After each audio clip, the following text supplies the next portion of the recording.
In the history of the Bible, many nations rose, and many fell. But one name echoes with a warning that still speaks today. The Amalekites. A people so dangerous, so persistent in evil, that God himself declared, "I will completely blot out the name of Amalek from under heaven." Why? What did they do? And why does their story still matter to you today? Stay with me, because this is not just history. This is a spiritual lesson about the enemies you cannot afford to ignore. The Amalekites did not appear randomly. They were descendants of Amalek, the grandson of Esau. Esau, the brother of Jacob, represents a lineage that often stood in opposition to God's chosen path. From this root came a people known for one thing: relentless hostility.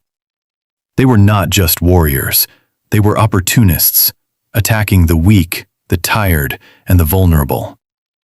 The first major encounter between Israel and the Amalekites happens in Exodus 17. The Israelites had just escaped Egypt. They were tired, weak, unsettled. And that's when Amalek attacked. Not from the front, but from behind.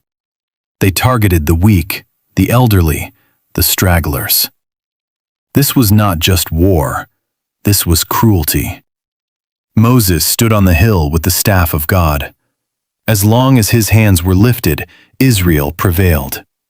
When his hands dropped, Amalek gained ground. So Aaron and Hur held up his hands until victory came.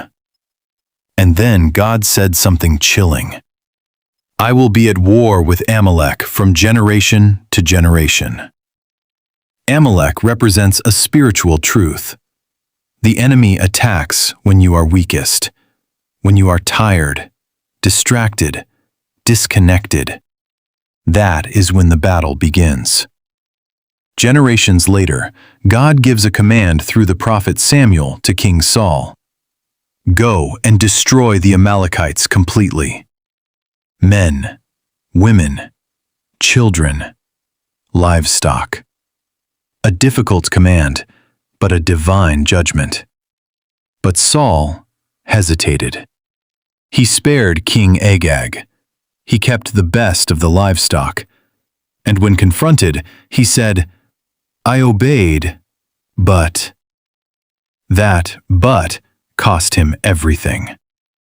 Samuel replied, "Obedience is better than sacrifice." Because of this disobedience, Saul lost the kingdom. Partial obedience is still disobedience. What you refuse to remove may return to destroy you. The story doesn't end with Saul. Generations later, a man named Haman rises in power in Persia.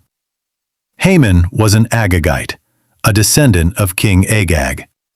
Yes, the same Agag Saul spared. And what does Haman try to do?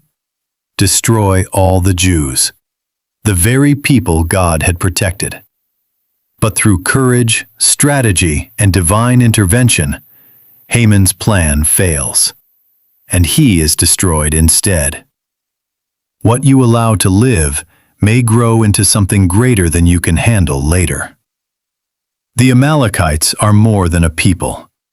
They represent persistent enemies, hidden attacks, generational battles, unfinished obedience. And today, Amalek still exists, not as a nation, but as temptation, weakness, fear, distraction. The things that attack your purpose when you are tired. If this message opened your eyes, type this in the comments: "I will not let Amalek live." And ask yourself, what is the Amalek in your life that you've been sparing? What must you completely remove to walk in your purpose? Don't just watch, act. Subscribe for more deep biblical truths. Share this with someone who needs spiritual clarity, because some battles must not be postponed.